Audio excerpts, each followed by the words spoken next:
bem-vindos, bem-vindas ao terceiro Veda, assim como o terceiro dia de desafio de escrita criativa. E hoje o vloguinho, na verdade, vai ser um vídeo mais diferenciado, porque vou falar bastante. Eu vou compartilhar com vocês uma pesquisa de psicologia que eu fiz sobre os arquétipos de Carl Jung. Eu, pessoalmente, usei esses arquétipos para criar os personagens do livro que atualmente eu estou escrevendo. E eu acho que essas informações, assim, são muito valiosas para a gente entender um pouco mais dos padrões da mente humana e poder projetar isso nos nossos personagens para que eles fiquem mais realistas, né? Mais acreditáveis. Lembrando que eu sou formada em letras, não em psicologia, então os estudos que eu fiz foram a partir de vídeos que eu vi na internet, artigos que eu li na internet. Se tiver alguém da área e ver que eu falei alguma besteira, por favor me corrija, eu vou adorar ser corrigida, é muito importante, né? Mas como são informações assim que não são aprofundadas nem nada, são realmente o básico do básico dos arquétipos, eu acho que não vai ter problema nenhum, assim, eu acho que não tem nada muito errado no que eu vou falar. Eu acho que não, né? Eu estudei bem. E enquanto eu falo sobre isso, então para não ficar uma coisa muito visualmente chata, eu resolvi fazer uma pinturinha hoje de Bob Goods para vocês irem olhando enquanto escutam. Ou se você preferir ouvir, tipo, fazer suas coisas enquanto escuta o vídeo, como se fosse um podcast também, pode ficar à vontade. Então vamos lá. Antes de eu falar sobre o conteúdo que a gente vai aprender, quero explicar, né, por que eu tô falando justamente, fiz a escolha desse conteúdo e qual que vai ser o tema do desafio de escrita criativa de hoje. Porque aí, enquanto vocês absorvem o conteúdo, vocês já podem ir pensando na criação do personagem de vocês, no que vocês podem ou não escrever. O tema de hoje são e-mails, cartas e mensagens de texto. Isso porque vocês vão poder escolher entre um gênero desses. Esse é um exercício que eu recomendo tanto para quem quer só desenvolver a criatividade, quanto para alguém que tem um personagem e gostaria de conhecer melhor ele. Essa ideia de escrever um e-mail para o meu personagem surgiu quando alguns anos atrás, né, que eu estava escrevendo, e eu sentia que de alguma forma eu ainda estava distante da essência do meu personagem, assim. Eu me sentia um pouco distante dele no geral. E eu tenho uma amiga com quem eu, desde a 7ª série, troco e-mails com ela. A gente escolheu não se falar por mensagem ou por outro método, mas por e-mails. E então, desde quando era gente adolescente, a gente ficou amigas. E aí a gente acabou que no ano seguinte a gente vai ficar amigas, a gente não ficou na mesma sala de aula. Então a gente compartilhava tudo que acontecia uma com a outra por meio dos nossos e-mails. E aí eu decidi aplicar isso com o meu personagem, porque eu me sentia tão próxima dela, porque ela fazia uma narrativa tão incrível de tudo que ela vivia, de nossos dramas adolescentes, né? Que eu achei que seria uma boa ideia se eu transferisse isso para dar vida aos meus personagens. E aí eu fiz com o meu personagem principal, o Luca, que é do livro que eu tô escrevendo ainda. Então a atividade vai ser a seguinte: você vai escrever ou um e-mail, ou uma carta, ou mandar mensagens de texto consecutivas perguntando algo para ele. Pode ser perguntando sobre a rotina dele, como ele tá indo, querendo uma atualização assim cotidiana da vida dele, ou perguntando algo mais sério, sobre um segredo, se ele quer desabafar com você, enfim. Você vai ter que escrever de volta. Então você vai ter que ali encarnar o seu personagem e responder esse e-mail, essa carta ou a mensagem de texto. E aí você vai ter que estar ali sensível para entender quem é o seu personagem e o que você acha que ele te responderia. Você vai se colocar ali do papel dele, você vai ser ele naquele momento. Então, essa é a atividade, um e-mail de envio e um e-mail de resposta, você trocando uma correspondência com o seu personagem. Pode ser o seu personagem principal, pode ser algum personagem de algum projeto específico seu, ou pode ser qualquer personagem que você decidiu criar agora, simplesmente para você desenvolver aí essa habilidade de criação de personagens. E, portanto, para te dar uma base para essa criação desse personagem, eu vou falar então um pouco sobre esses arquétipos estudados, desenvolvidos pelo Carl Jung. Eu tô vendo aqui no meu celular as minhas anotações, tá? Por isso que eu tô lendo. Pra vocês terem uma base, o Carl Jung, ele estudou a psique humana. Ele queria entender comportamentos inatos, que já são parte, assim, que já vem do ser humano desde que ele nasce. E aí ele dá um exemplo desses comportamentos que já estão dentro das pessoas. O caso do passarinho, o João de Barro. Ninguém ensina para ele que ele tem que construir a casinha, mas ele constrói a casinha, parece que ele nasce sabendo o que fazer. E nós, que somos animais humanos, também, né, na visão do Carl Jung, nascemos com certos conhecimentos que estão assim dormindo dentro de nós e são despertados de acordo com um gatilho ou outro, de acordo com uma necessidade ou outra. Então esse que é o estudo dele. E aí, levando em conta que existem comportamentos que o ser humano tem, que nele não tem algum um controle, né? São parte do inconsciente do ser humano, a gente entende então que existem padrões de comportamento. E aí o Carl Jung traduziu esses padrões de comportamento para 12 tipos de arquétipos. Seriam 12 tipos de personalidade, não sei se eu posso falar essa palavra, que pode se encaixar no comportamento das pessoas, sabe? Então, vamos começar com o primeiro arquétipo, que seria o inocente. Eu sei que que não é padrão, assim, os nomes exatos de cada arquétipo. Eu vi meio que variado entre alguns sites que eu pesquisei, mas a ideia geral é a mesma, né? Então, o inocente, ele sempre vê o lado bom nas situações e a bondade nas pessoas. O lado negativo das pessoas que têm o arquétipo inocente é que esse tipo de pessoa, elas buscam aprovação acima de tudo, ou seja, querer agradar, né? Elas podem até mentir se isso faz com que os outros a vejam sob uma luz positiva. Eles têm uma esperança latente de realizar a felicidade. E, pessoalmente, eu acho que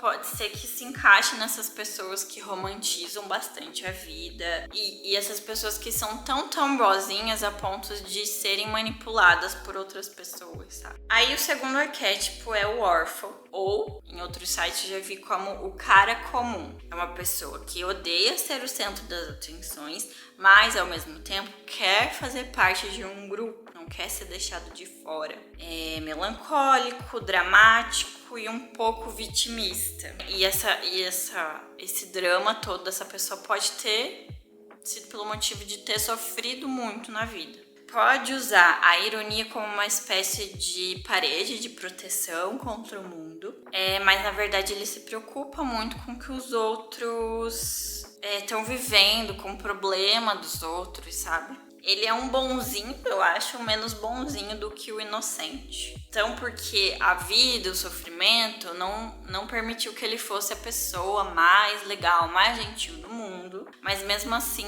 esse mesmo sofrimento fez com que ele se tornasse uma pessoa super empática. Aí o terceiro arquétipo, nós temos o herói, que é um guerreiro forte, realiza tudo de forma impecável, então ele tem aquela ideia meio que ele é o protagonista, ele é o escolhido para fazer a vida dar certo, como se o destino estivesse a favor dele. Ele, no caso, ele pode usar essa vantagem de ser o herói, de se sentir o herói, né? Tanto pro bem ou pro mal. Aí nós temos o quarto arquétipo, que seria o cuidador ou o prestativo, que é alguém que vive em função de resolver o problema dos outros a ponto de esquecer de si mesmo. Ele tem vontade de resolver, de agradar, de ajudar, de deixar as outras pessoas ao redor dele felizes. Eu imagino que sejam essas pessoas que têm dificuldade de dizer não, de negar favores, emprestar dinheiro.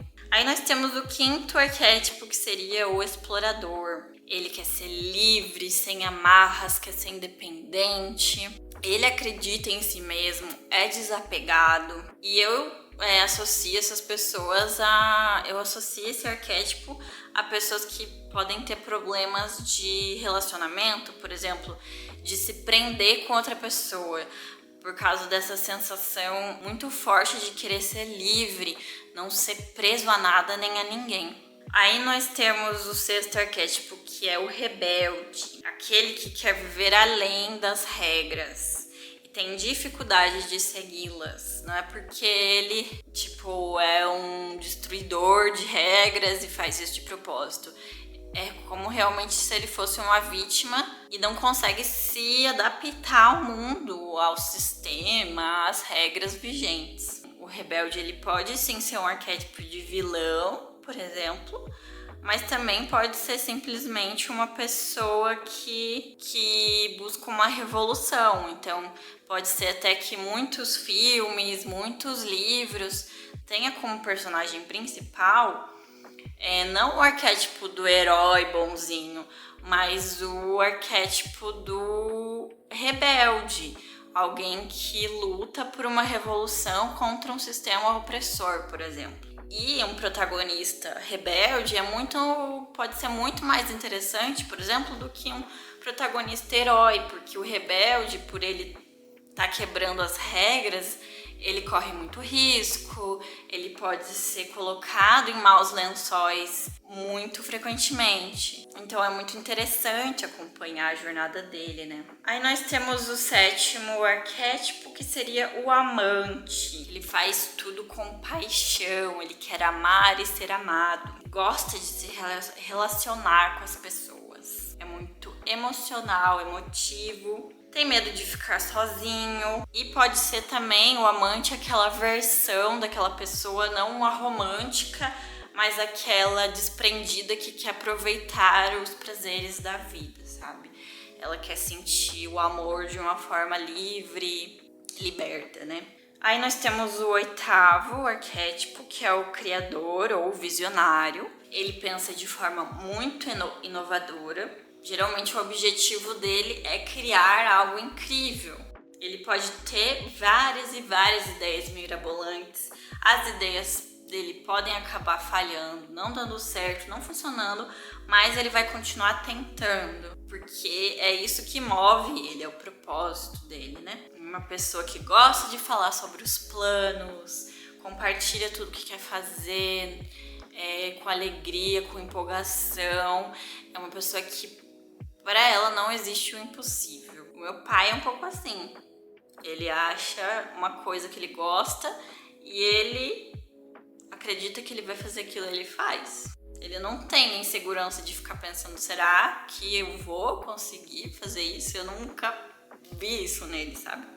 Aí nós temos o nono arquétipo, que seria o bobo da corte ou o tolo. Ele faz piada até de si mesmo. Ele quer trazer alegria e entreter as pessoas. Muito sincero, muito focado no presente. Pode ser sincero até demais, a ponto de ser chato. Mas ele quer muito se tornar, assim, uma luz na vida das pessoas. Eu acho que existem bobos da corte que são muito fofinhos e bobos da corte que são mais chatos. Mas esse objetivo deles em comum é alegrar. Eu lembro até de uma interação que tem no The Sims, né?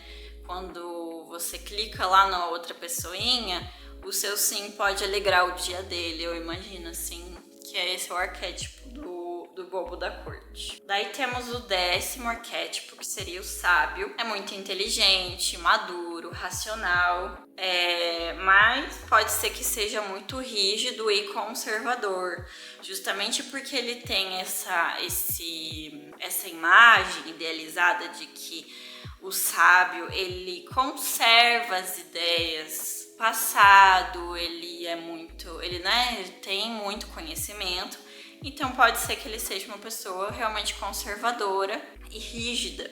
Ele odeia a ideia de que as pessoas podem enganar ele, justamente porque, detentor do conhecimento não quer que passe a perna nele, porque supostamente ele sabe de tudo, ele prevê tudo. E o lema dele seria algo como que não existe nada que não pode ser explicado com um pouco de lógica. Talvez uma pessoa cética. O 11º, penúltimo arquétipo é do mago. O mago, como o nome já diz, ele quer transformar, revolucionar o mundo ao seu redor.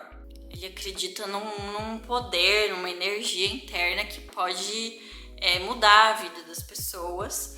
E muitas dessas pessoas que têm o arquétipo mago são aquelas pessoas místicas, sensíveis, que têm um sexto sentido para perceber as coisas ao seu redor. Mas não só isso, o mago ele tem que ter essa vontade de transformar as pessoas. Ela não basta ser sensível, mística. Ela tem que ser essa pessoa ativa que faz magia na vida das pessoas. E pode ser que essa vontade toda de fazer acontecer torne essa pessoa muito autoritária, mandona, quer controlar, quer decidir o jeito que as coisas devem ser. E por último, 12º, temos o dominador ou governante, que é o tipo de pessoa que é o líder. Ele gosta de dominar as situações, muito centrado, muito observador. E ele tem aquele jeito de líder político mesmo, que sabe como manipular a ideia das pessoas, o pensamento das pessoas, exercer o poder mesmo sobre as pessoas ao seu redor. Pode ser de forma positiva ou negativa, Ele tem um pouco desse sentimento que só ele pode fazer do jeito certo as coisas. E por isso ele pode se tornar a pessoa que delega pouco, quer fazer tudo ele mesmo sozinho. Porque se não for ele, não vai ser feito do jeito bom. Naturalmente ele sabe influenciar as pessoas. E eu imagino assim como o dominador como um excelente jogador de xadrez, assim, que sabe prever movimentos muito pra frente, sabe mexer as pecinhas ali de um jeito que tudo vai acontecer de acordo com o que ele quer no final ali para dar o checkmate. Essa foi uma mini aula sobre os arquétipos. Essas informações elas não são apenas para fazer o exercício de hoje, mas para você guardar aí, anotar, enfim, para você usar para os próximos exercícios de personagem. Eu ia falar, para o restante da semana, mas personagem é uma coisa que a gente vai estar sempre em contato durante a escrita, porque é a partir do personagem que nasce uma história, Como que vai existir uma história sem um personagem? Então, esse tipo de informação sobre os arquétipos é muito preciosa para você guardar para sempre, para você ter para sempre, para você fazer desde personagens muito rasos que vão aparecer ali uma vez, que são necessários de alguma forma que eles possuam características marcantes e estereotipadas, ou para fazer personagens muito profundos e complexos, porque todo arquétipo tem um lado bom e um lado ruim, que traz contrariedade e, portanto, complexidade para o personagem, porque nós somos pessoas dualistas, a gente tem características muito que não são 880, nós somos muito complexos. Quanto mais disso a gente traz pro personagem, mais acreditável ele é, E é isso, gente. Espero que vocês tenham gostado do vídeo, da mini aulinha aí. De novo, se eu falei algo torto, que não tem nada a ver com alguma característica que você que é da área da psicologia e que entende melhor que eu, pode me corrigir à vontade. Eu vou escrever o desafio de hoje agora E a esse momento ela provavelmente já está publicada lá no site do desafio, onde você pode me enviar o seu texto também pelo formulário que tem lá. E aí quanto mais textos você fizer, mais pontos você ganha para chegar no final em primeiro lugar e receber o prêmio. É isso, gente. Até amanhã com mais um vídeo e mais um exercício de escrita criativa. Tchau!